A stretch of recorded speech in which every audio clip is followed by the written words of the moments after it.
আসসালামু আলাইকুম রাসেল ভাই ও প্রিয় লিসেনার, আমি আরাফাত আহমেদ শিমুল ভূত.com এর একজন মডারেটর। আমি আবারও আপনাদের মাঝে একটি ঘটনা নিয়ে হাজির হলাম। ঘটনাটি শেয়ার করেছেন গাজীপুর থেকে ভূত.com এর একজন লিসেনার সাজ্জাদুল ইসলাম রিফাত। কথা না বাড়িয়ে সরাসরি রিফাত ভাইয়ের ঘটনায় চলে যাচ্ছি। ঘটনাটি শেয়ার করার আগে অনাকাঙ্ক্ষিত ভুলের জন্য আমি আগেই ক্ষমা চেয়ে নিচ্ছি। আরাফাত ভাইয়া, আমার কাছে একটি ঘটনা আছে, আমি ভূত.com এ শেয়ার করতে চাই। ঘটনাটি আমার এক বন্ধুর কাছ থেকে শুনেছি। ঘটনাটি শুনে বুঝতে পেরেছি মানুষের নীচতা এবং প্রতিহিংসা কতটা ভয়াবহ হতে পারে।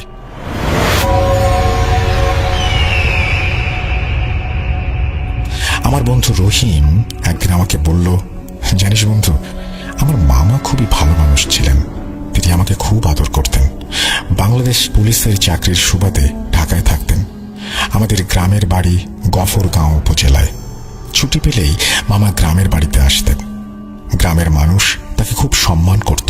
খাওয়ার সময় পর্যন্ত পেতেন না, কারণ প্রতিবেশীরা তাকে জোর করে নিজের বাড়িতে নিয়ে যেতেন। আমি যখন বলতাম, মামা বিয়ে করবেন কবে, মামা মজা করে বলতেন, আরে বাবা তোরা খা, আমার সব তো তোদের জন্যই, মামি যদি এসে তোদের খেতে না দেয় তখন বুঝবি। এভাবে মজা করতেন তিনি, আমরা হাসতাম। কিন্তু একদিন গ্রামের ছুটি শেষ করে ঢাকায় ফেরার পথে মামার জীবন ধীরে ধীরে বদলে যেতে লাগলো। ঢাকায় ফেরার পর একদিন রাতে মামার প্রচন্ড জ্বর হয়। তার পুলিশ বন্ধুরা হাসপাতালে নিয়ে যায়। চিকিৎসা শেষে কিছুটা সুস্থ হলে বাসায় ফিরে আসেন, কিন্তু পরের রাতেই আবার সেই একই সমস্যা, তীব্র জ্বর, খিঁচুনি, এই ধারা চলতে থাকে। একদিন ভোরে মামা ফোন দিয়ে আমার নানুকে বললেন, মা তাড়াতাড়ি চলে আসো, মনে হয় বাঁচব না। আমার নানু দ্রুত ঢাকায় চলে আসেন। চিকিৎসা চলতে থাকে, কিন্তু কোনো পরীক্ষা নিরীক্ষায় রোগ ধরা পড়ে না। এরই মধ্যে নানু একজন কবিরাজের সঙ্গে যোগাযোগ করেন। কবিরাজ জানান মামাকে বান মারা হয়েছে। এটি নাকি প্রতিবেশীর কেউ খাবারে কিছু মিশিয়ে করেছে। কবিরাজ আরও বলেন এই বান 7 দিনের জন্য করা হয়েছে এবং এর মেয়াদ শেষ হওয়ার আগে বান কাটাতে না পারলে মামার মৃত্যু হবে। নানু আরও কয়েকজন কবিরাজের শরণাপন্ন হন। সবাই একই কথা বলেন। অবশেষে সেই অভিশপ্ত সোমবার এসে যায়। কবিরাজ জানান বান কাটার চেষ্টায় যতটা সম্ভব করেছেন, কিন্তু সময় খুব কম ছিল। মামার শারীরিক অবস্থা অবনতির দিকে যায় এবং বৃহস্পতিবার দুপুর 12:50 মামা মারা যান। পরে জানা যায় মামার এই পরিণতির কারণ ছিল জমি নিয়ে বিরোধ। গ্রামের এক ব্যক্তি মামার কাছে জমি বিক্রি করেছিলেন। কিছুদিন পর সে জমি ফেরত চাইলে মামা রাজি হননি এবং এর প্রতিশোধ নিতে এই ভয়াবহ কাজটি করা হয়েছিল। এই ঘটনার মাধ্যমে বুঝতে পারি মানুষের হিংসা এবং লোভ কতটা ভয়ানক হতে পারে। সামান্য জমির জন্য একটি জীবন কেড়ে নেওয়া হলো। আমার বন্ধুর পরিবার এই ঘটনায় তছনছ হয়ে গেছে। সবাই মামার জন্য দোয়া করবেন। আজকে এখানেই শেষ করছি। আল্লাহ হাফেজ।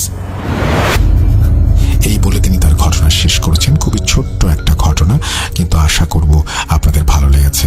আমরা আজ একটি গ্রামের ঘটনাতেও যাব। আপনারা সবাই গ্রামের ঘটনা শুনতে চান। আজকের ঘটনার শিরোনামই হচ্ছে ভয়ঙ্কর গ্রাম। আমরা সেটা শোনাবো আপনাদেরকে। চলুন কথা না বাড়িয়ে আমরা পরবর্তী ঘটনায় যাই।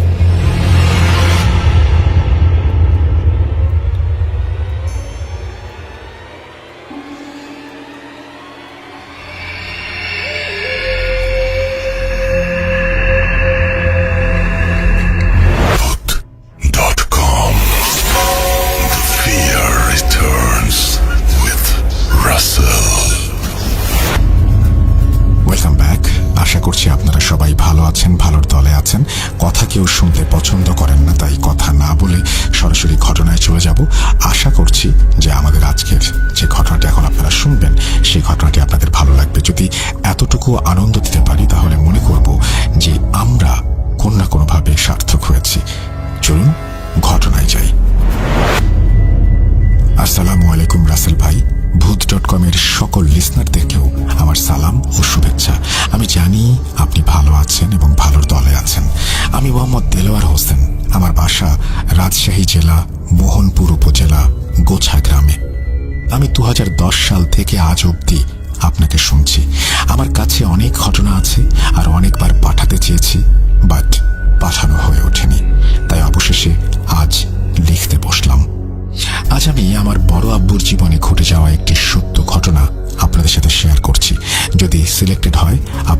শোনালে খুব খুশি হব। শুরুতেই আমি আমাদের গ্রামের বর্ণনা দিই, না হলে অনেক কিছুই বোঝা যাবে না। আমাদের গ্রামের দুই পাশ দিয়ে দুইটা লম্বা আর অনেক চওড়া বিল। সেই দুই বিলের আর গ্রামের মাঝখান দিয়ে চলে গেছে একটি মাটির রাস্তা। সেই মাটির রাস্তা ধরে ঘেঁষে গ্রামের ঠিক মাঝখানে একটি বাজার, সেখানে কিছু দোকান আর ছোট একটি মাঠ। সেই মাঠে সপ্তাহে 2 দিন হাট বসে। আর আমাদের বাসায় যেতে হলে সেই মাঠ ঘেঁষে চিকন ঢালু রাস্তা ধরে বিলের দিকে যেতে হয়। একদম বিল ঘেঁষে আমাদের বাড়ি। আমার আব্বুরা 6 ভাই 3 বোন। আমার আব্বু ভাই বোনের মধ্যে সবার ছোট। আমার যেই বড় আব্বুর সাথে ঘটনাটি ঘটেছে তিনি ভাই বোনের মধ্যে অষ্টম। তার সাথে যখন এই ঘটনাটি ঘটে তখন তার বয়স 20-21 বছর। আমাদের গ্রামটি শহর থেকে অনেক বাইরে। তখনও আমাদের গ্রামে বিদ্যুৎ আসেনি। গ্রামে যেভাবে মানুষের বসবাস সেটাও শুরু হয়নি। আমাদের পাড়ায় মাত্র কয়েকটি পরিবার। আমার বড় আব্বু তখন কলেজে পড়েন। তিনি ছোট থেকেই অনেক চঞ্চল আর দুষ্টু টাইপের। এই জন্য আমার দাদুর কাছে অনেক বকাঝকা আর প্রায় মার খেতেন। তবুও তিনি বদলাননি এতটুকু।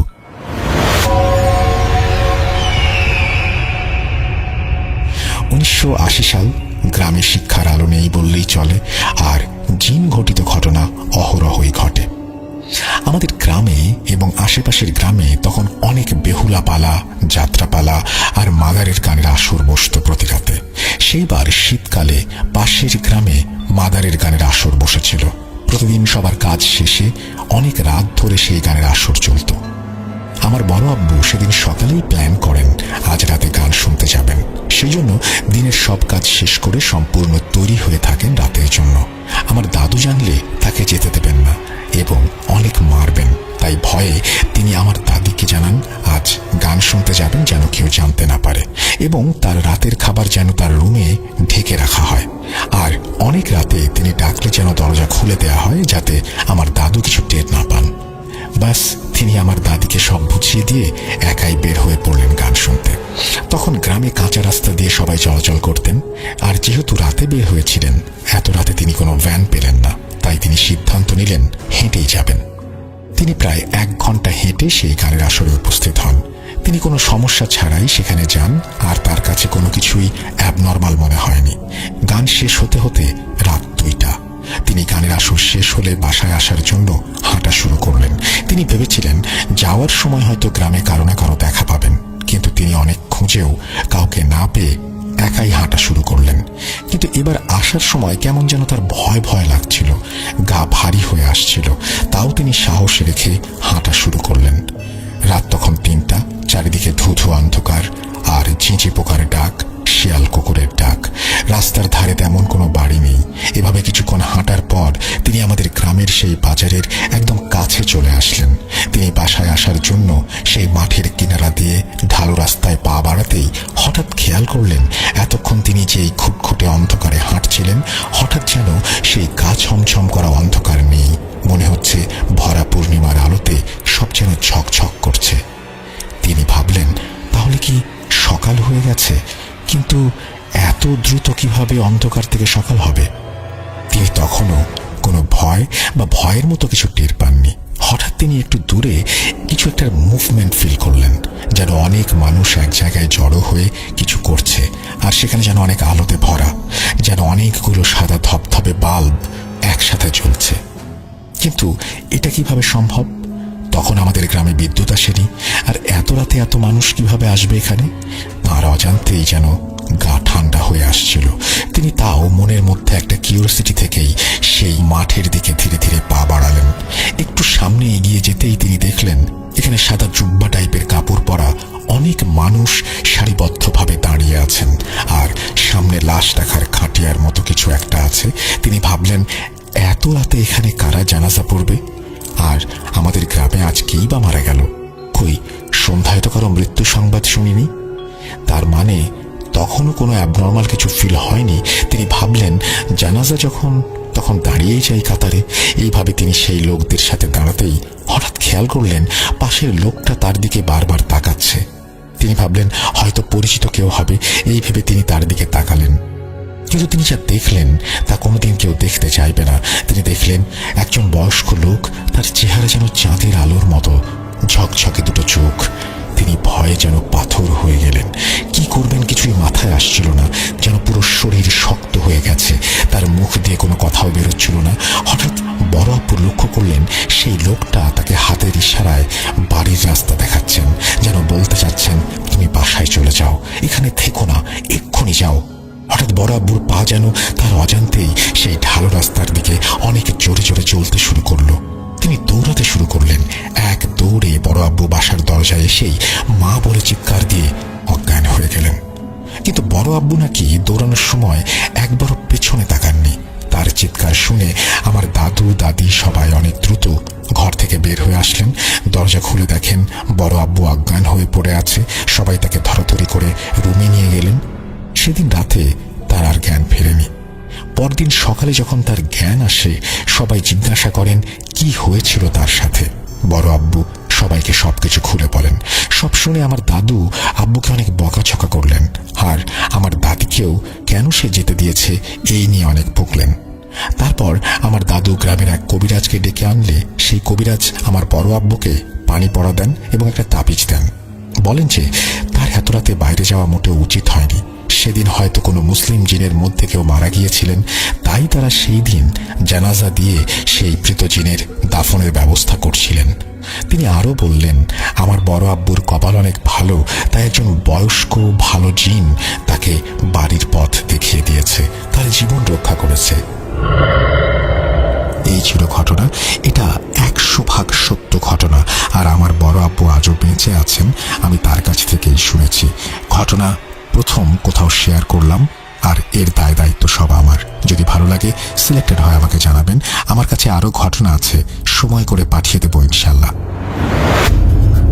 থ্যাংক ইউ ভেরি মাচ আপনার ঘটনার জন্য এবং আমাদেরকে ঘটনা শেয়ার করার জন্য। আশা করছি এই ঘটনাটি আপনাদেরও ভালো লেগেছে। আমরা চলে যাব আমাদের পরবর্তী ঘটনায়।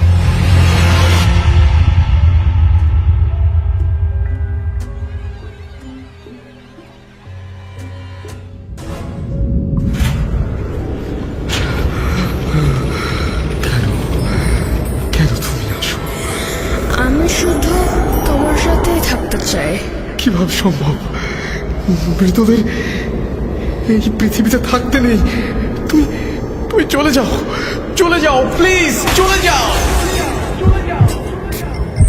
সবটাই কি ইলুশন, নাকি অন্য জগতের কেউ কখনো হাজির হয়ে যায় চোখের পলকে? ভূত.com with Russell। Welcome back. আপনাদের সবাইকে স্বাগত জানাচ্ছি আমি রাসেল। আশা করছি আপনারা সবাই ভালো আছেন, ভালোর দলে আছেন। আমিও ভালো আছি, ভালোর দলে আছি, এবং আশা করছি ভূত.com-এর এই বছরের শেষের দিকের, একেবারে শেষের দিকের এপিসোডটি উপভোগ করছেন আপনারা। এরপরে যে বৃহস্পতিবার আমরা পাবো, সেই বৃহস্পতিবারে আমরা পাবো একটি নতুন বছর, নতুন সম্ভাবনা নিয়ে 2025 আসুক সবার জীবনে। শুরু করছি ঘটনা। আসসালামু আলাইকুম রাসেল ভাই, প্রিয় শ্রোতা বন্ধুরা, আশা করি ভালো আছেন, ভালোর দলে আছেন। আমি আহমেদ রোহান, আছি যশোর থেকে। আমি প্রথমেই রাসেল ভাইকে অসংখ্য ধন্যবাদ জানাই, কারণ গত 129তম এপিসোডে আমার একটা স্টোরি সুন্দরভাবে লিসেনারদের পড়ে শোনানোর জন্য। সো যাই হোক, আজ আমি আপনাদের সাথে যে ঘটনাটি শেয়ার করতে যাচ্ছি সেটা আর কোনো বাইরের ঘটনা না, সেটা আমার নিজের গ্রামের একটি ঘটনা। ঘটনাটি ঘটে আমাদের যশোরের একটি গ্রামে। সঙ্গত কারণে আমি গ্রামটির নাম উল্লেখ করলাম না, যার জন্য ক্ষমা চেয়ে নিচ্ছি। তার আগে একটু বলে নিই, আপনারা অনেকেই হয়তো অনেক ঘটনা শুনে থাকেন, কিন্তু কখনো কি ভেবেছেন সেসব ঘটনা যদি আপনাদের নিজ গ্রাম বা এলাকায় ঘটে তখন আপনাদের কেমন লাগবে? ঠিক আজকের ঘটনাটাও সেরকম। আমার গ্রামের একটু বর্ণনা দেই। আমাদের গ্রামটি ছিল বেশ বড়, গাছপালায় ভরা একটি শান্ত এবং নীরব গ্রাম। গ্রামটিতে আছে বড় একটি পুকুর, আর সেই পুকুরের ওপরে আছে বিশাল এক বাঁকানো তাল গাছ, যেখানে কিছু ভয়ের জিনিস আছে লোকমুখে শোনা যায়। আর সেই পুকুরের পাশ দিয়ে চলে গেছে লোকজনের চলাচলের প্রশস্ত রাস্তা, আর সোজা রাস্তা দিয়ে গিয়ে পুকুরের কিছু দূরেই আছে বাঁশঝাড়ে ঘেরা একটি বিশাল পারিবারিক গ্রাম্য কবরস্থান, যেখানে দিনের বেলা গেলেও গা ছমছম করে। আর তার পাশ দিয়ে চলে গেছে বড় ফাঁকা একটি মরা বিল, যাকে বলা হয় হুগলাকুড়ি। এই সব মিলিয়েই তৈরি করেছে একটা ভয়ঙ্কর গ্রাম। এবার মূল ঘটনায় আসা যাক।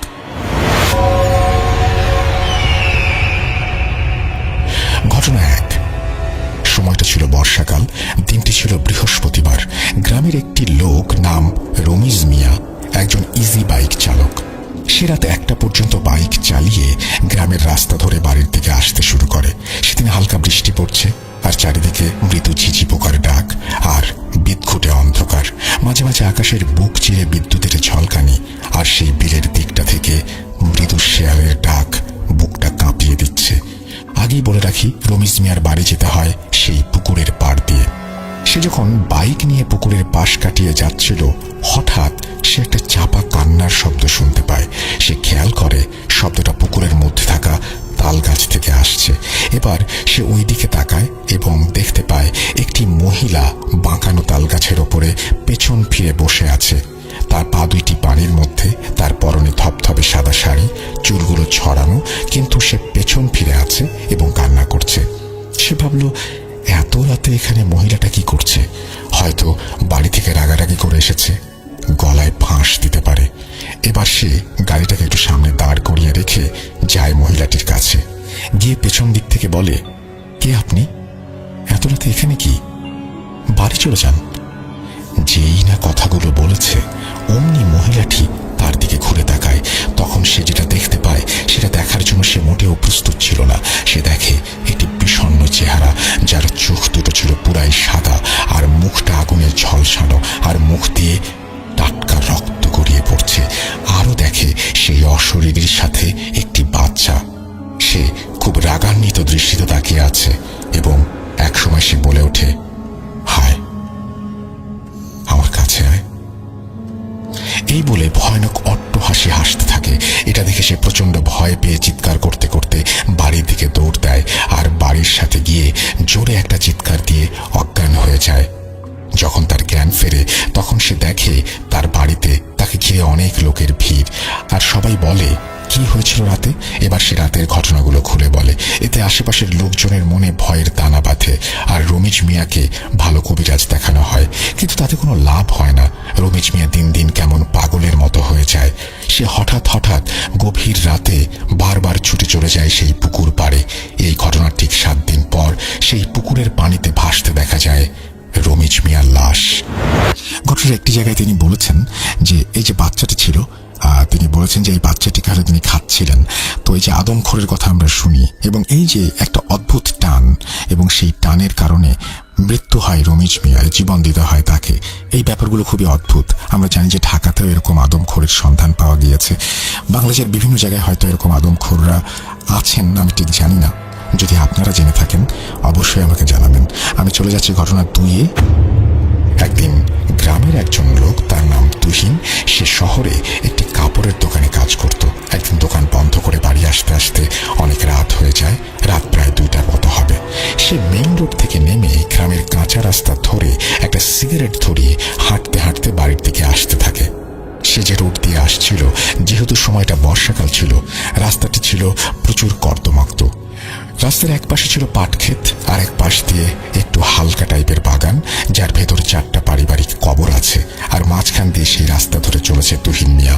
তার আগে একটু বলে নেই, তুহিন মিয়া ছিল খুব সাহসী এবং কিছু প্যারানর্মাল বিষয়ে অভিজ্ঞ। আর তাই সে যখন সেই পারিবারিক কবর আর পাট ক্ষেতের মাঝামাঝি চলে এসেছে, তখন সে খেয়াল করে তার পাশ দিয়ে একটা কালো ছায়া মূর্তির মতো কিছু পারিবারিক কবরস্থানের মধ্যে থাকা শেওড়া গাছটিতে উঠে গেল।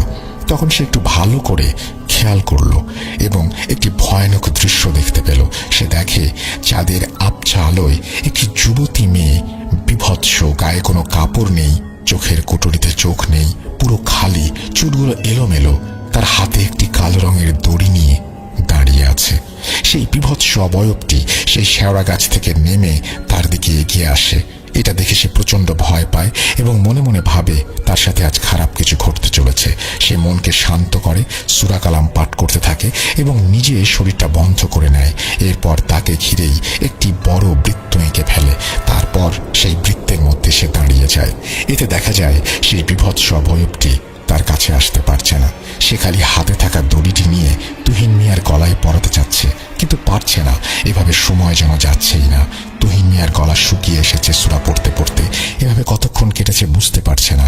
এক সময় সব শান্ত হয়ে যায়।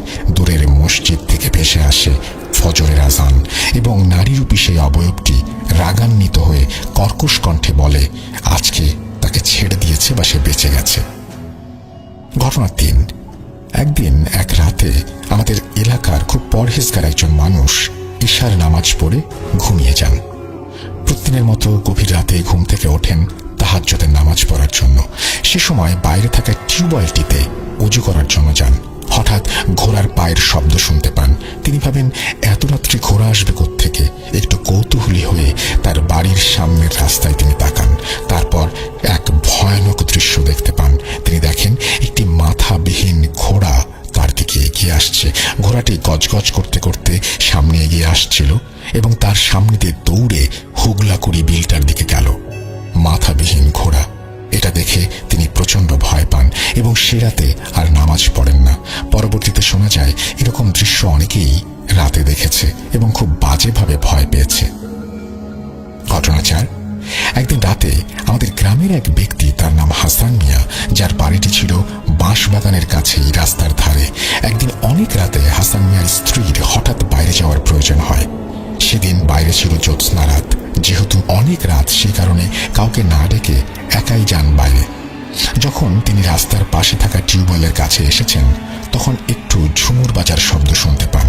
শব্দটা ক্রমাগত বাঁশবাগানের দিক থেকে বাঁচতে বাঁচতে হঠাৎ তার বাড়ির সামনে এসে থেমে যায়। এবার তিনি রাস্তার দিকে মুখ করে তাকান এবং যেটা দেখেন সেটা দেখার জন্য তিনি মোটেও প্রস্তুত ছিলেন না। তিনি দেখেন একটা লাল শাড়ি পরা যুবতী মেয়ে, যার চোখ দুটো মনে হচ্ছে জ্বলন্ত আগুনের পিণ্ড। চাঁদের আবছা আলোয় তিনি আরো দেখতে পান তার মুখটা অনেকটা মানুষের মতো, আবার অনেকটা শেয়ালের মতো তার দিকে এক দৃষ্টিতে তাকিয়ে আছে। এটা দেখে তিনি প্রচন্ড ভয় পান, একটা চিৎকার দিয়ে অজ্ঞান হয়ে যান। সকালে যখন তার হুঁশ ফেরে তখন তিনি রাতের সব কথা খুলে বলেন এবং এই ঘটনার পর থেকে প্রতি রাতে মধ্যরাতেই তিনি ওই শব্দ শুনতে পেতেন। শোনা যায় এই শব্দ অনেকেই শুনতে পেয়েছে। শব্দটি খেয়াল করলে বোঝা যায় সেই বাঁশবাগানের মধ্যে উঠে লোকজনের চলাচলের রাস্তা ধরে পুকুর পাড় দিয়ে সোজা সেই বিলের দিকে শব্দটা চলে যায়। ঘটনা ৫। একদিন রাতে আনুমানিক ১১টার মতো হবে, তখন গ্রামের একটা ছেলে গ্রামের সেই বাঁশবাগানের ওপরের রাস্তা ধরে হেঁটে যাচ্ছিল দোকানে। একটি জিনিস কেনার প্রয়োজন ছিল তার। সে যখন বাঁশবাগানের ঠিক মাঝামাঝি চলে এসেছে, খেয়াল করে বাঁশবাগানের ভেতরে দাও দাও করে আগুন জ্বলছে। এটা দেখে খুব ভয় পেয়ে যায়। সে মনে মনে ভাবে এত রাতে বাঁশবাগানে আগুন জ্বলছে কেন? সেটা দেখতে যাওয়ার সাহস হয় না তার। সে দৌড়ে গ্রামের মসজিদের হুজুরের কাছে যায় আর সাথে গ্রামের অনেক লোকজনদেরকে ডেকে নিয়ে আসে দেখানোর জন্য। সবাই এসে এই দৃশ্য দেখতে পায়। হুজুর সহ সবাই যখন কাছে যায় তখন সবাই দেখতে পায় বাঁশবাগানের ভেতরে থাকা একটি পুরনো কবরে আগুন জ্বলছে। সেটা দেখে সবাই অনেক ভয় পায়। সবাই বলে হায় হায়, কি অলক্ষণে কাণ্ড। এবার হুজুর একটু এগিয়ে গিয়ে জোরে জোরে সূরা পাঠ করেন এবং ৩ বার কবরটিতে ফু দেন। সাথে সাথে আগুন নিভে যায়। নিভে যাবার পর সবাই যখন বাড়ি ফিরে আসতে যান তখনই সবাইকে অবাক করে দিয়ে কবরটিতে আবারও আগুন জ্বলতে শুরু করে। হুজুর সহ সকলেই অনেক ভয় পান এবং অনেকে সেখান থেকে দৌড়ে পালান। হুজুর আবার সেরকম দোয়া পড়ে ফু দেন এবং আগুন নিভে যায়। আবারও পেছনে ফিরে যাওয়ার সময় আগুন জ্বলে ওঠে। এরকম ৩ বার একই ঘটনা ঘটে। শেষবার হুজুর যখন সূরা কালাম পড়ে আজান দেন তখন আগুন নিভে যায়, আর আগুন ধরতে দেখা যায় না। সবাই তারপর সেখান থেকে চলে আসে, আর দিনের বেলাতেও কেউ ওই দিকটায় যায় না। রাসেল ভাই, এই ছিল আমাদের গ্রামে ঘটে যাওয়া কিছু বিশেষ ঘটনা। এখনো এরকম কিছু ঘটনা ঘটতে দেখা গেছে। অনেক হুজুর কবিরা জানা হয়েছে গ্রামে, কিন্তু আজ পর্যন্ত এসব ঘটনার কোনো সলিউশন পাওয়া যায়নি। জানি না আসলে ঘটনাগুলো কতটা ভয়ের, কিন্তু ঘটনাগুলো আমাদের গ্রামে ঘটে যাওয়া সমস্ত ঘটনা। ভালো লাগলে লিসনারদের পড়ে শোনাবেন। এই বলে তিনি তার ঘটনা শেষ করেছেন। আহমেদ রোহান রেগুলার লেখেন আমাদেরকে এবং তিনি লেখেন যশোর থেকে। আপনারা যারা এতক্ষণ পর্যন্ত আমাদেরকে শুনলেন তাদেরকে অসংখ্য ধন্যবাদ।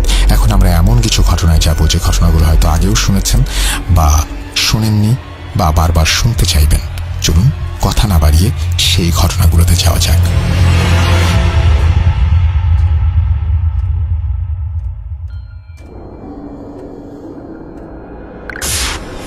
entertainment is a must.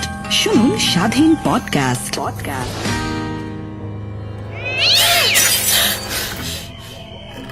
আজ আবার শুনতে পাচ্ছেন শব্দটা? ভয়ের আরেক নাম ভূত.com with Russell। যেভাবে লেখা আছে আমি সেভাবেই পড়ছি। আমার নাম সুজয়া, দিল্লি থেকে। আমি আমার চরম বাস্তব কিছু ঘটনা অর্থাৎ ভৌতিক ঘটনা শেয়ার করব বলেছিলাম। ধন্যবাদ সবাইকে আমাকে সমর্থন করার জন্য। আশা করি আপনারা এত ভৌতিক বাস্তব ঘটনা কখনো শোনেননি। আরেকটা কথা, আমি প্রবাসী বাঙালি, তাই টাইপিং মিস্টেক বা অন্য কোনো ভুল হয়ে যদি থাকে সেটা ত্রুটিমার্জনীয়। পার্ট 1, ঘটনা 1 শুরু করছি।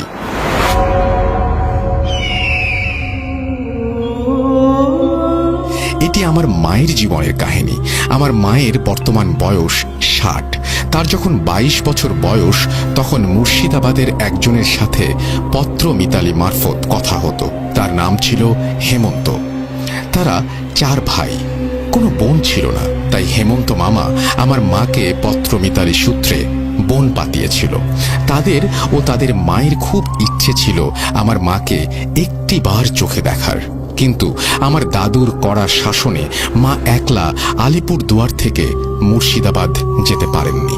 তাই পত্র মারফত কথা চলত, কিন্তু মাকে দেখার জন্যই ওই হেমন্ত মামার মা অধীর অপেক্ষায় ছিলেন। মনে মনে উনি যেন মাকেই নিজের মেয়ে ভাবতেন। যাই হোক, 2 বছর পর আমার মায়ের বিয়ে হয়ে যায়। হেমন্ত মামার মা কেন জানি না মাকে খুব দেখতে চাইতেন, তার জন্য সোনার কানের দুলও তৈরি করেছিলেন যে বিয়ের পর গেলে দেবেন। যাই হোক, মায়ের কখনো যাওয়া হয়নি। এরপর আমি হলাম। আমার যখন বয়স 2 মাস তখন আমার মায়ের মামাতো দাদা মুর্শিদাবাদে ট্রান্সফার হন ও মাকে নেমন্তন্ন করেন। আমার বাবা যেহেতু ভারতীয় নৌবাহিনীতে ক্যাপ্টেন ছিলেন, সে সময় উনি যুদ্ধজাহাজ বিক্রমাদিত্যতে শ্রীলঙ্কা বর্ডারে ছিলেন। মা আমাকে নিয়ে ওই মামার বাড়িতে যান। তখন ওই হেমন্ত মামাদের বাড়ি বেশি দূর ছিল না বলে উনি সেখানেও গিয়েছিলেন। গিয়ে জানতে পারেন যে 15 দিন আগেই ওই দিদার মৃত্যু হয়েছে এবং মরবার আগের মুহূর্তে তিনি সাথী মানে আমার মাকে দেখতে চেয়েছিলেন। আমার মা এটা শুনে খুব কান্নাকাটি করেন। তো যাই হোক, হেমন্ত মামার বাবা মাকে অনুরোধ করেন কিছুদিন থেকে যেতে। মা 3 দিন থাকতে রাজি হন। প্রথম রাত্রে একটা বিরাট ঘটনা ঘটে যায়। মাঝরাতে মা হঠাৎ শুনতে পান যে পাশের ঘরে বাসনপত্র কে যেন মাটিতে আছড়ে ফেলছে। বলে রাখি, ওই হেমন্ত মামারা 4 ভাই একটা বড় ঘরে ঘুমাতেন, ওনাদের বাবা ওই দিদার ঘরে ঘুমাতেন, আর আমাকে ও মাকে বাড়িতেই নতুন একটি ঘরে থাকার ব্যবস্থা করে দিয়েছিলেন। তাই সাথেই রান্নাঘর লাগোয়া। আমার মা ছিলেন অসীম সাহসী ও তেজি মহিলা, কারণ শ্রীকৃষ্ণের মতো উনিও অষ্টম গর্ভ, তাই উনি কাউকে ডাকেননি। চুপ করে আমাকে বুকে নিয়ে শুয়েছিলেন। রান্নাঘরে অসম্ভব আওয়াজ শুনেও উনি চুপ করেছিলেন। হঠাৎ ওই রাতেই মায়ের বাথরুমে যাবার প্রয়োজন পড়ে, তো আমাকে মশারির ভেতর রেখে একাই টয়লেটে যান। পুরনো বাড়ি হিসেবে কলতলা থেকে জল নিয়ে যেতে হতো। মা যেই মুহূর্তে দরজা থেকে বেরিয়ে উঠোনে নামেন, সেই মুহূর্ত থেকে কে যেন তাকে অনুসরণ করতে থাকে। মা স্পষ্ট দেখতে পান যে লাল পেড়ে শাড়ি পরা মহিলা, কিন্তু খুব আবছা। মা কলতলা থেকে জল তুলছেন, সে যেন মাকে স্পর্শ করতে চাইছে কিন্তু পারছে না। সে মায়ের শরীর ঘেঁষে দাঁড়িয়ে আছে, মায়ের দিকে তাকিয়ে আছে, মাকে ধরতে চাইছে কিন্তু পারছে না। মা টয়লেটে যাওয়া থেকে বেরোনো অবধি সেই একই ঘটনা। যতক্ষণ মা বাইরে ছিলেন ততক্ষণ সেই ছায়ামূর্তি যেন তাকে প্রবলভাবে স্পর্শ করার চেষ্টা করছিল। গলার কাছে ধরতে আসছিল কিন্তু পারেনি। দরজা অবধি এসেছিল কিন্তু আপ্রাণ চেষ্টা চালাচ্ছিল। পরদিন মা হেমন্ত মামাকে ঘটনাটা বলেছিলেন। উনি খুব বকা দিয়েছিলেন ওনাকে না ডেকে একলা যাওয়ার জন্য। উনি কেঁদেছিলেন খুব, যে হয়তো হেমন্ত মামার মা আমার মাকে দেখার প্রবল বাসনা নিয়ে মরেছিল, তাই মৃত্যুর পর চেয়েছিলেন মাকে কাছে নিতে। মা পরদিন ওখান থেকে চলে এসেছিলেন। ঘটনা 2, আমার বাবার আদি বাড়ি বর্ধমান। আমার বয়স যখন 4 বছর তখন ওখানে ঘুরতে গিয়েছিলাম। তো আমাদের বাড়ি ছিল অনেক বড় বড় উঠোনের এপার ওপার ঘর, পিছনের খালি জমি। তবে শুনেছি ওই জমিতে নবাব আমলে অনেক শিশুদের কবর দেয়া হতো। যাই হোক, আমি আর আমার মা রাত্রে ঘুমিয়েছিলাম। লাগোয়া ছোট ঘরে আমার জন্য দুধ রাখা ছিল পাম্প স্টোভের ওপর। আমাদের এই ঘরটায় জানালা ছিল একটা, সেটা বন্ধ ছিল, আর ছিল একটা খুব ছোট ভেন্টিলেটর যেটা দিয়ে একটা কবুতর ঠিকভাবে যেতে পারবে না। যাই হোক, রাতের বেলা আমি বাথরুমে যাব বলে মাকে ডাকি। মা উঠোনের ওপারে বাথরুমে গিয়ে আমাকে বারান্দার কোণে বসতে বলেন। ওনার পেছনটা ছিল ঘরের দিকে। হঠাৎ উনি শুনতে পান একটা ভীষণ রকমের শোঁ শোঁ আওয়াজ, যেন কেউ বিষাক্তভাবে কিছু চাটছে। মা এক মুহূর্তে ঘুরে তাকিয়ে দেখেন যে একটা ভয়ানক কালো লোমশ কেউ দাঁড়িয়ে দুধের বাটির সামনে। মা তাকাতেই সেও জ্বলন্ত আগুনের মতো লাল চোখে তাকিয়েছিল। মা আমাকে তাড়াতাড়ি কোলে নিয়ে ঘরে এক পা ফেলতেই সে সেকেন্ডেরও কম সময়ে একটা লাফ মেরে যেন উড়ে ওই ছোট্ট ভেন্টিলেটর দিয়ে বেরিয়ে গেল। মা আমাকে মশারির ভেতর ঢুকিয়ে যেই না বলছেন, তুমি ভয় পেও না, আমি ঠাকুমাকে এখনই ডেকে আসছি, অমনি ওই পেছনের জমি থেকে যেন একটা বিভৎস গলা ভেঙচি কেটে উঠেছিল। মানে বুক কাঁপানো আও আও করে ভেঙচি কাটার আওয়াজ। সেটা আমি আজ 27 বছর পরেও ভুলতে পারিনি। আমি আজও কেঁপে উঠি মনে পড়লে সেই ছায়ামূর্তি আর সেই ভেঙচির আওয়াজ। যাই হোক, আমার অসীম সাহসী মা সেই অন্ধকারে উঠোন পেরিয়ে ঠাকুমা, দাদু, কাকুদের ডেকে আনেন। আর একটা কথা, যেহেতু আমরা ওই ঘরে থাকতাম না, কোনো ঠাকুর বা পুজো পাঠ ওই ঘরে হয়নি। যাই হোক, পরদিন ভোরবেলা আমার দাদু গিয়ে এক মুসলমান বৃদ্ধকে ডেকে আনেন। উনি এসে পুরো বাড়ি ঘুরে জানান যে একটা ভয়ানক কিছু আছে। উনি ছোট একটা সাদা কাগজে আরবি বা উর্দুতে কিছু একটা লিখে কাঁঠালের আঠা দিয়ে ঘরের দুয়ারে আটকে দিয়েছিলেন। উনি কোনো টাকা নেননি এর জন্য, ওনার গুরুর মানা আছে। সেদিনের পর থেকে আর কিছু হয়নি। তারপর ঠাকুমা ওই ঘরে ঠাকুর রাখতেন। ঘটনা 3। আমি তখন আমার মায়ের গর্ভে, 7 মাস গর্ভ মায়ের। আমার বাবা যেহেতু ভারতীয় নৌবাহিনীর ক্যাপ্টেন ছিলেন, তাই বেশিরভাগ সময় তিনি যুদ্ধ জাহাজে থাকতেন। মা কোয়ার্টারে একাই থাকতেন। আমি আগেই বলেছি, আমার মা যেহেতু শ্রীকৃষ্ণের মতো 8ম গর্ভজাত, তাই উনি অসীম সাহসী, তেজি ও কিছু বিশেষ ক্ষমতার অধিকারী। তো উনি সে সময় বিশাখাপট্টনামে কোয়ার্টারে একাই ছিলেন। এই কোয়ার্টারটা একটু তাড়াহুড়ো করে নেওয়া হয়েছিল। বাবার ট্রান্সফার হয়েছিল, আর পরদিনই যুদ্ধ জাহাজ বিক্রমাদিত্যতে বাবা চলে যান মিয়ানমারের উপকূলে। মা একলা ছিলেন ওই কোয়ার্টারে। খুব গরম ওখানে। মা কোয়ার্টারে ঢোকার সময় লক্ষ্য করেন যে গোটা ঘরটা বেশ কালো, মানে দেয়ালগুলো ধোঁয়া জ্বলা কালো মতো। কিন্তু মা কাউকে কোনো কিছু বলতে পারেননি, কারণ ওটা ছিল 7 তলায়, আর ওই ফ্লোরে 2জন সাউথ ইন্ডিয়ান ব্যাচেলার ছাড়া আর কেউ থাকতো না। তো মা তাই জানতে পারেননি। বিকালের পর থেকে কেমন একটা লাগতে থাকে মায়ের। মনে হয় ঘরটা যেন ধোঁয়া ধোঁয়া লাগছে। সন্ধ্যাবেলা ক্যান্টিন থেকে বয় এসে খাবার দিয়ে চলে যায়। মা সমুদ্রের দিকে জানালার সামনে একটা আরাম কেদারায় বসেছিলেন। যত সন্ধ্যা বাড়তে থাকে মনে হয় ঘরটা যেন ধোঁয়ায় ঢেকে যাচ্ছে। মা যতবারই চোখ বন্ধ করার চেষ্টা করেন, ততবারই মনে হয় কে যেন পায়চারি করছে ঘরে। ওই সময় মায়ের অ্যাডভান্স প্রেগন্যান্সি। মায়ের শরীর ভীষণ অস্থির লাগতে শুরু করে। মনে হয় চুরির শব্দ, কারো হালকা অস্থির পায়ের পায়চারি। চোখ বন্ধ করলেই মায়ের মনে হচ্ছে কেউ যেন তার পাশে এসে দাঁড়িয়েছে, মায়ের দিকে ঝুঁকে পড়ছে, মাকে ধরতে আসছে। মা ঘামতে শুরু করেন। ওনার গায়ে কেউ স্পর্শ করতে পারছে না, কিন্তু চেষ্টা করছে। মা খেতেও পারলেন না। সারা ঘরে সেই দপদপানি, আওয়াজ হচ্ছে ঝুপঝাপ। মা এই করে করে সারা রাত চোখ খুলেই রাখলেন। না খেতে পারলেন, না পারলেন ঘুমাতে। সারা রাত তার ঘরে তাণ্ডব আওয়াজ হলো, দাপাদাপি হলো। মাকে ধরার চেষ্টা হলো, কিন্তু ব্যর্থ হলো। ভোরের আলো ফুটতেই মা কোনো মতে চোখ খুলে জল দিয়ে ওই অবস্থাতেই বেরিয়ে পড়লেন বাবার অফিসে। পৌঁছেও গেলেন। ওখানে মাকে দেখে সবাই দৌড়ে এলো, মাকে সুস্থ করা হলো। ওইখানেই মা জানতে পারলেন যে গত 1 মাস আগে ওই কোয়ার্টারে একজন সাউথ ইন্ডিয়ান নেভি অফিসারের বউ প্রেগনেন্ট অবস্থায় গায়ে আগুন লাগিয়ে সুইসাইড করেছিল। ওই কোয়ার্টারে তারপর তালা লাগানো ছিল। বাবা তাড়াহুড়ো করে ওটাই নিয়েছিল। পরে বাবা ক্ষমা চেয়েছিল, কিন্তু মায়ের শরীরও মনের দিক থেকে বিরাট একটা ঝড় বয়ে গিয়েছিল সেই রাত্রে।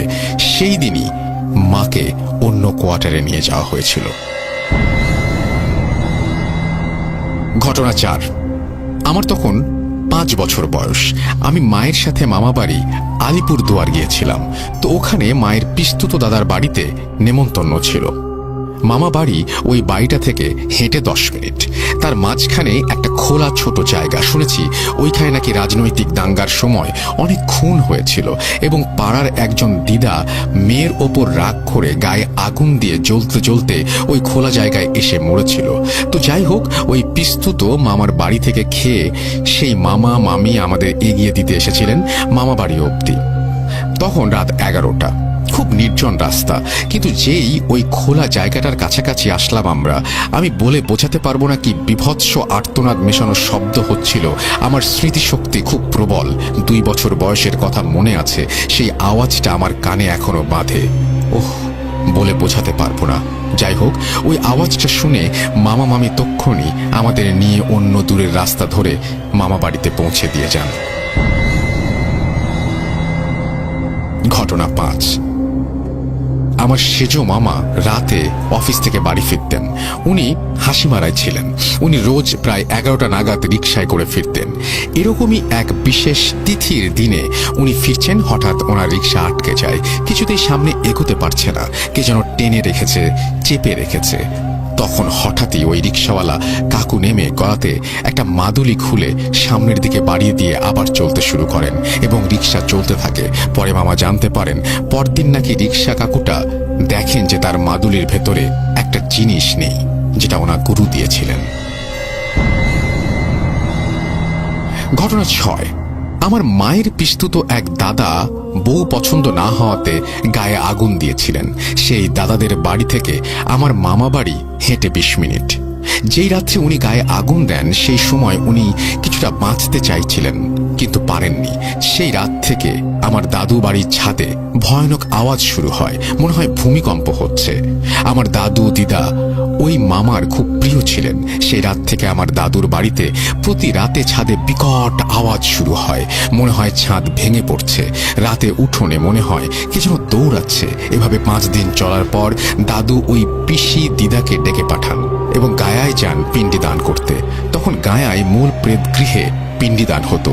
পিসি দিদা নাকি যখন ওই প্রেত গৃহের জানালা দিয়ে পিণ্ডিটা বাড়িয়েছিলেন, তখন একটা কালো ভয়ঙ্কর একটা আবছা হাত এসে ছু মেরে পিণ্ডিটা নিয়েছিল।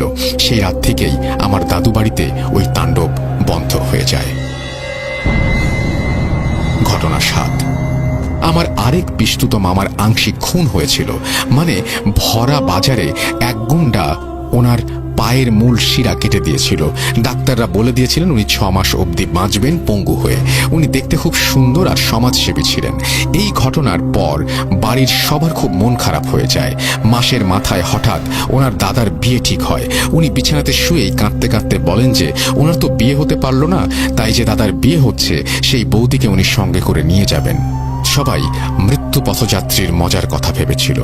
তার 1 মাস পরে উনি মারা যান। 45 দিনের আতুর উঠিয়ে ওই মামার বিয়ে হয়। মামি হাই স্কুলের টিচার ছিলেন। তো বিয়ের 10 দিন পর মামি একদিন অন্ধকার কুয়োতলায় বাসন মানে চায়ের বাসন ধুতে যান। বাকিরা গল্প করছিল। হঠাৎ ওই মামিকে কে যেন বৌদি বলে ডাকে। মামি সাড়াও দেন। ঘরে ফিরে জানতে চান কে ডেকেছিল, কিন্তু সবাই বলেন যে কেউ ডাকেনি। তার পরদিন সকালে ওনাকে মৃত অবস্থায় পাওয়া যায়। সারা শরীরে বড় বড় ফোস্কা পড়েছিল। বিখ্যাত ডাক্তারও কিছু ধরতে পারেনি। পোস্টমর্টেমেও কিছু ধরা পড়েনি। ঘটনা 8। আমি তুলা রাশি ও বাংলায় মীন রাশি, প্রচুর দেবতার স্বপ্নে আমার জন্ম। আমার নজর ইত্যাদি খুব তাড়াতাড়ি লাগে। অনিয়ম, নোংরা বা অস্পৃশ্য কিছু সহ্য হয় না। আমি একবার এক মাসির বাড়িতে ঘুরতে গিয়েছিলাম। মা আর বাকিরা গল্প করছিল। আমি একটা অন্ধকার কলতলায় হাত ধুতে চাই। হঠাৎ কেউ যেন স্পষ্ট আমার নাম ধরে ডাকে। আমার আশেপাশে কেউ দাঁড়িয়ে আছে। 3 বার, কিন্তু আমি ঘুরে তাকালেও সাড়া দেইনি। ঘরে ফিরে জানতে চাই কে ডেকেছিল। মা তখনই কিছু বুঝে যান ও আমাকে জড়িয়ে ধরেন। পরে জানতে পারি ওই মাসির শাশুড়ি একবার আমায় দেখতে চেয়েছিলেন, কিন্তু উনি হঠাৎ মারা যান। আমরা চেন্নাইতে ছিলাম তখন। ঘটনা 9। চেন্নাইতে আমি আমার মেজো মামার বাড়ি কিছুদিন ছিলাম ছুটিতে। আমার বয়স তখন 7। সেখানে সবার অনেক বড় বড় ছড়ানো উঠোন গাছ ভরা ছিল। আমার মামার বাড়ির পাশের বাড়ির সাথে তার পাশের বাড়ির লোকেরা কি নিয়ে যেন প্রকাণ্ড ঝগড়া।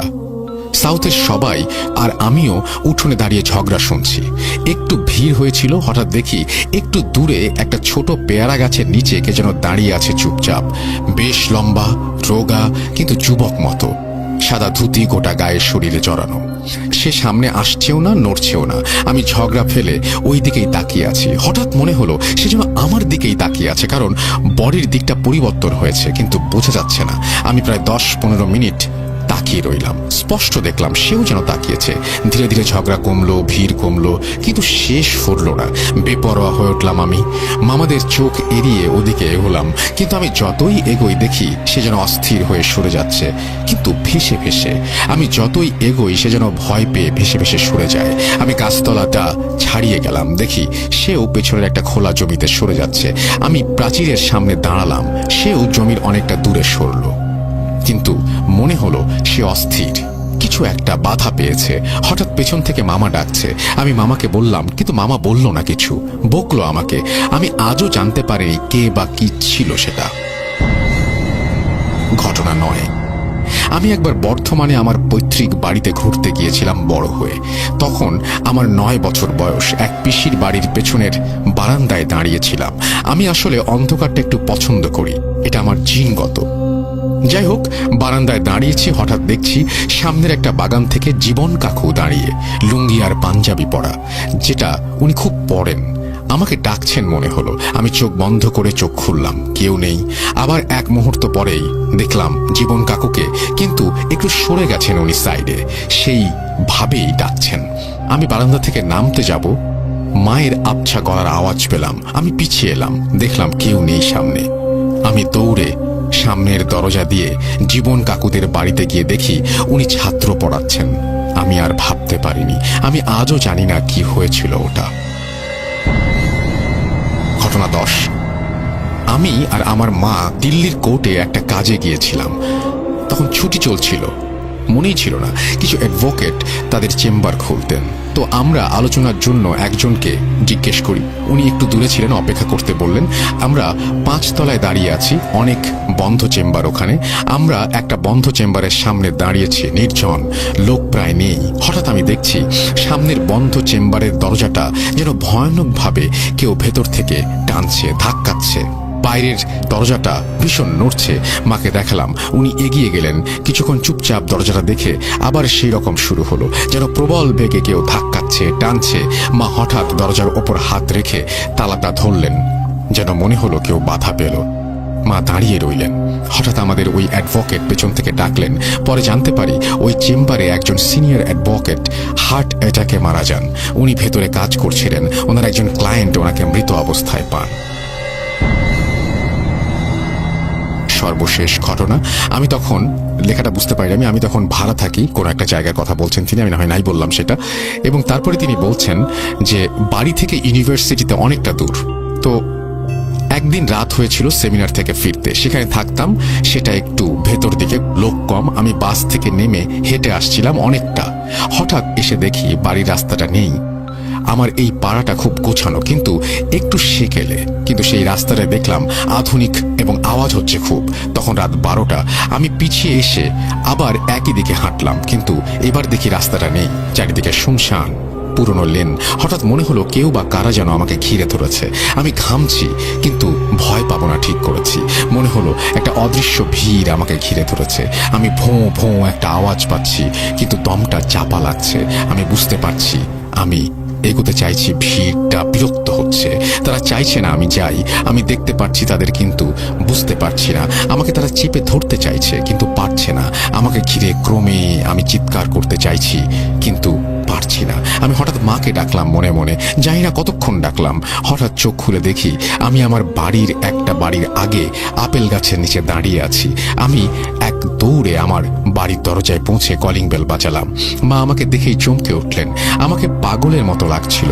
এরপর থেকে মা আমাকে বাস স্টপে নিয়ে যেতেন রোজ। সেখানে একটা পার্কে অপেক্ষা করতেন। আর ছোট কয়েকটি ঘটনা আছে আমার এই জীবনের। এই বাস্তব তিক্ত ভৌতিক কাহিনী কেমন লাগলো আপনাদের আমাকে জানাবেন। সবাই ভালো থাকবেন। অগ্রিম ধন্যবাদ সবাইকে। আমাকে জানাবেন আপনাদের কিরকম লেগেছে, আমি শান্তি পাবো। এই ছিল ঘটনা। Thank you very much. আপনি ঘটনাগুলো অনেক ছোট ছোট করে লিখেছেন। এটা একটা নতুন স্টাইল, আমি এই জন্যই পড়লাম, এবং আমি জানি না যে কেমন লেগেছে আপনাদের। যদি ভালো লাগে ডেফিনেটলি আপনারা আমাদেরকে জানাবেন যে কেমন লেগেছে। আমি অপেক্ষায়, ওনার মতো আমিও অপেক্ষায় থাকলাম, এবং আশা করছি অবশ্যই আপনারা জানাবেন।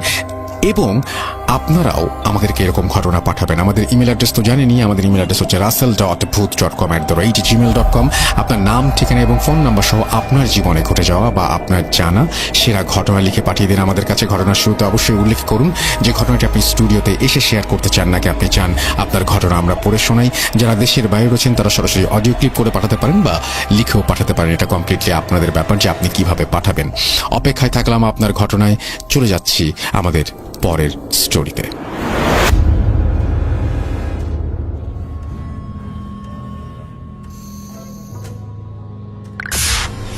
Entertainment is a must. শুনুন স্বাধীন পডকাস্ট।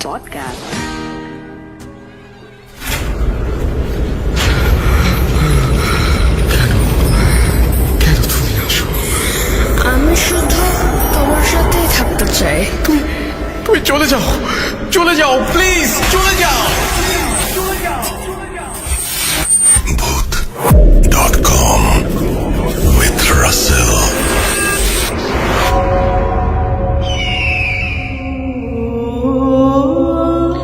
আসসালামু আলাইকুম রাসেল ভাই, আশা করি আপনি ভালো আছেন আল্লাহর রহমতে। আর আশা করি পেন্ডিংয়ে আমাদের সবাই খুব ভালোভাবে আছেন। তো শুরুতে আমি আমার একটু পরিচয় দিয়ে নিই, কারণ এখানে আমার পরিচয়টা খুবই জরুরি। নার্সিং প্রফেশন নিয়ে এটা ব্যাকগ্রাউন্ড এই কাহিনীর। আমার নাম হচ্ছে সোহেল, আমার বাড়ি ত্রিপুরাতে, কিন্তু বর্তমানে কর্মরত আমি কলকাতাতেই থাকছি। কিন্তু ঘটনাটি যেটা ঘটেছে সেটা হচ্ছে ব্যাঙ্গালোরে। যখন আমি কলেজে পড়তাম, ওটা আমার ফাইনাল ইয়ার একটি ঘটনা। ঘটনাটা আমার সঙ্গে ঘটেনি, ওটা আমার একটা জুনিয়র সঙ্গে ঘটেছিল, ওর প্রত্যক্ষদর্শী। তো আমি কথা না বাড়িয়ে গল্পে চলে যাচ্ছি। সালটা হচ্ছে 2018 সেপ্টেম্বর মাসের ঘটনা। ডেটটা মনে নেই, বাট দিনটা শুক্রবার ছিল। তো আমাদের ওই সেপ্টেম্বর শেষের দিকে এক্সাম আসছিল, ফাইনাল ইয়ার এক্সাম ছিল। তো আমরা একদম প্রিপারেশন নিচ্ছিলাম, স্টাডি অলরেডি ছিল। তো ভোর 10টার দিকে আমাদের কলেজ থেকে আমাদেরকে ডেকে পাঠায়। আমাদের হোস্টেল আর কলেজ পাশাপাশি। তো আর বলে রাখি রাসেল ভাই, আমাদের এখানটায় আমাদের ফাইনাল ইয়ার ব্যাচের মধ্যে আমরা তো 5 জনই সেরেছিলাম। আর এর মধ্যে 2 জন থাকতাম হোস্টেলে, 3 জন থাকতো পিজিতে। তো আমাদেরকে ম্যাক্সিমাম প্রিন্সিপাল অথরিটি যেই আসতেন মেনলি আমাদের সঙ্গে কথা বলতেন, আমাদেরকে ডাকাতেন। তো হঠাৎ করে এই 10টার দিকে কল আসে আমরা যে ম্যাম ডেকেছেন যেতে। তখন আমরা দুটো বেরিয়ে যাওয়ার পথে নিচে আমাদের জুনিয়র গুলোকে পেলাম। ওরা বলছিল যে দাদা তাড়াতাড়ি যান, ওখানটায় তো একটু সমস্যা হয়ে গেছে। আমাদের ওই জুনিয়র ছেলের নাম বলছিল, আমি নামটা বলছি না, ওই সময় একটু ম্যাম ডাকছে আপনাকে। তো আমরা তাড়াতাড়ি করে গেলাম। যাওয়ার পর ম্যাম বললো, আমাদেরকে বললো, দেখো এই স্টুডেন্ট এই ইয়ারের সমস্যা হচ্ছে। দেখো তুমি তো মুসলিম, তুমি তো জানো তোমাদের কি কি হয় না হয়, আমরা ঠিক বুঝতে পারছি না। তুমি একটু ওই জুনিয়রকে জিজ্ঞেস করে তোমাদের যা করতে হয় তুমি একটু করে একটু বুঝে দাও। তো আমি আর আমার রুমমেট দূরবন্ধু একসঙ্গে গিয়ে ওখানটায় ওদের ক্লাসে ঢুকলাম, ঢুকে ওদের সঙ্গে কথা বললাম। তো যার সঙ্গে ঘটনা, ওই ছেলেটা তখন ওখানটায় ছিল না, ওকে ওর বন্ধুরা ওখান থেকে বের করে কলেজের গ্রাউন্ড ফ্লোরে এনে রেখেছিল একটা রুমে। ওরা 4-5 জন ওর সঙ্গে ছিল।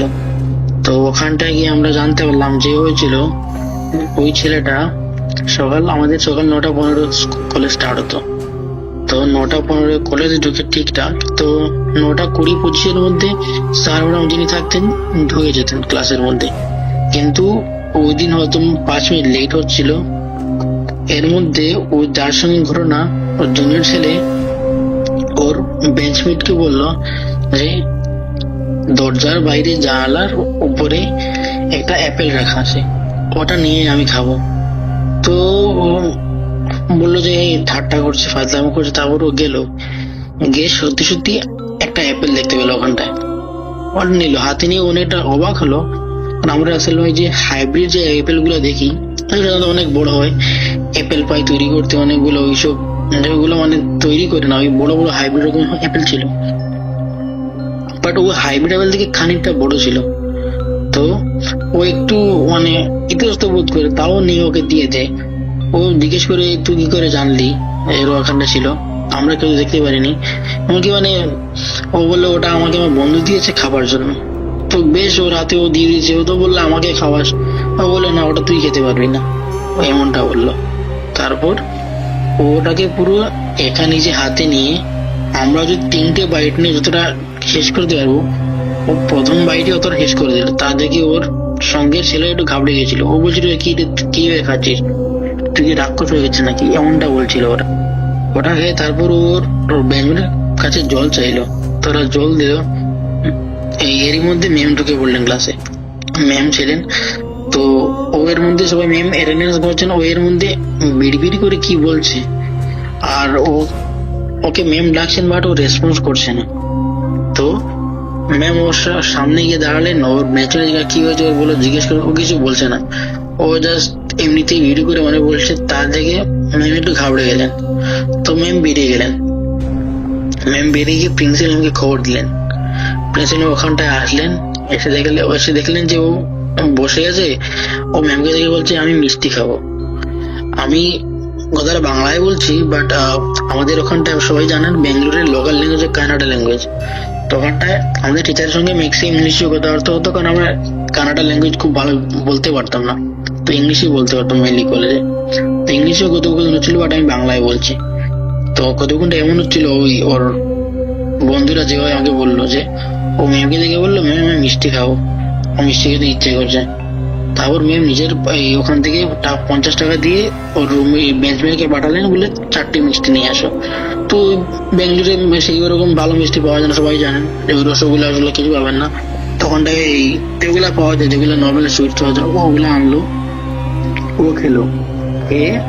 এই বলতো এই জল খেলো, জল খেয়ে ম্যামকে থ্যাংক ইউ বললো। তারপর ও বসে কোরআন তেলাওয়াত শুরু করলো।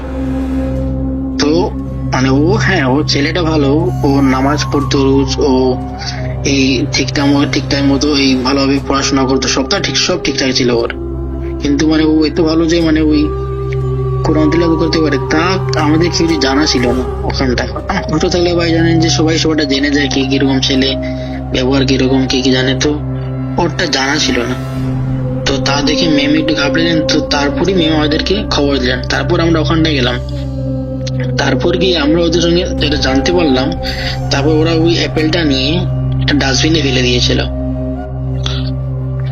তো আমরা যতক্ষণে গিয়েছিলাম তার মধ্যে ওর বন্ধুরা ওর সঙ্গে কথা বলছিল, যারা ছিল। মেয়েরা তো তখন ঘাবড়ে একদম শেষ, তো ছেলেরাই কথা বলছিল মেনলি। তো ওর সঙ্গে ও বলছিল ওর বন্ধুদেরকে যে তো আর কি যাবি আমার সঙ্গে আমাদের বাড়ি।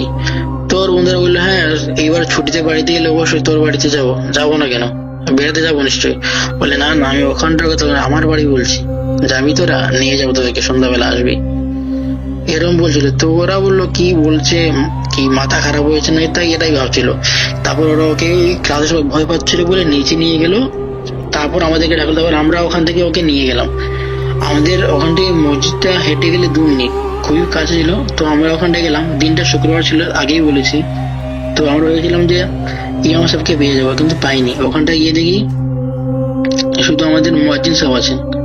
তো যাওয়ার সময় যে করো না, তা আমাকে একটু বলি, ও যাচ্ছিল ভালো ভালো, ও বললো যে আমাদের বললো যে সোহেল ভাই দেখো ওরা কি বলছে, আমি কি জানি কি বলছে, ম্যামকে কি বললো আমি জানি না, আমাকে বলছে মসজিদে নিয়ে যেতে, জুম্মার টাইম হয়নি, আমি স্নান করিনি, এখন কেন যাবো, জুম্মা তো একটা, এখন তো বাজে বেলা 10টা, পরে গেলে তো হতো না। তো আমি ওকে বুঝলাম ঠিক আছে ভাই চল যা দেখে আসি, মুয়াজ্জিন সাহেব ডেকেছেন তাই যাবো আমার ওখানটায়। তো গিয়ে মশা কি বেরান, তো মুয়াজ্জিন সাহেব দেখে বললেন হয়তো ওর সঙ্গে কিছু খারাপ কিছু লেগেছে বা কিছু হয়েছে ওর। তো উনি শুধু এটা পানি পোড়া দিয়ে দিলেন, বললেন যে জুম্মার টাইমে যখন আসবে ওকে নিয়ে আসবে, তখন এই মাসে থাকবেন, তখন উনি দেখে বলে দেবেন। তো ঠিক আছে, আমরা ওই তো একটা করে না ওখানটায় বলে কি হয়েছে, ও আমরা বললাম মসজিদে চল, ও রাজি হয়ে গেল, ঠিক আছে। বাট গেটে ঢোকার একটু আগে, মসজিদে ঢোকার আগে ও বেহুশ হয়ে গেল। ওখানটায় মসজিদ সাহেব আসলেন, তারপরে আমরা ওকে নিয়ে গিয়ে তারপরে একটু জল খাইয়ে ঠিকঠাক করে, তারপরে উনি জল পোড়া দিলেন ওকে, বেরিয়ে এলাম ওখান থেকে। তারপর যে ঘটনা হচ্ছে, আমি যেহেতু ভূতে শুনি, তো সবারই একটু ওই ভূতে কৌতূহলটা থাকে, তো সেটা আমারও ছিল। তো আমি কলেজে গিয়ে ওই অ্যাপেলটা কোথায় ফেলেছে ওরা, আমি ওটা দেখতে চাইলাম। তো আমি গিয়ে দেখি অ্যাপেলটা ওরা যে ডাস্টবিনটা ফেলেছে, তো ওখানটায় আরো অন্যান্য বিস্কিট ছিল, তারপরে ওই বেনানা পিল ছিল, ওগুলো সবগুলো ছিল। ওগুলা সবগুলাতে পিঁপড়ে ধরে গেছে, কালো পিঁপড়ে ধরেছে। বাট শুধুমাত্র ওই অ্যাপেলটাতে কোনো পিঁপড়ে ধরে নেই। আপনি সাধারণত কোনো অ্যাপেল বা কিছু খাবার জিনিস দেখুন, পিঁপড়ে চলে আসবে 5 মিনিটের মধ্যে, তা তো গ্যারান্টি। কিন্তু ওখানটা ওই অ্যাপেলটার মধ্যে পিঁপড়ে ছিল না। তো আমি এটা কাগজে মুড়িয়ে ওটা নিয়ে এসেছি। তারপর আমি ও গ্রাউন্ড ফ্লোরে থাকতো, আমরা ফার্স্ট ফ্লোরে থাকতাম। তো গ্রাউন্ড ফ্লোরে ওর যে রুমমেট, আমি ওকে কলেজ থেকে বের করে আনি, যে ওকে রুমে নিয়ে যা, স্নান টান করি, তারপর আমরা ওকে মসজিদে নিয়ে যাবো। তো ওরা দুজন একসাথে গেল। তারপর আমি ওকে বললাম যে অ্যাপেলটা আমি তোর রুমে রাখছি, আমার রুমে নিচ্ছি না, যাওয়ার সময় নিয়ে যাবো, মজা ইমাম সাহেবকে দেখিয়ে দেবো। তাই ভাগ্য ভালো, আমি ওই অ্যাপেলটার একটা ভিডিও করে রেখেছি, ওদের রুমে রেখে একটা ভিডিও করেছি আমার বন্ধুদের দেখানোর জন্য। এই আমার রুমমেট যারা ছিল, ক্লাসমেট যারা ছিল, সবাই তো ছিল না, ওদের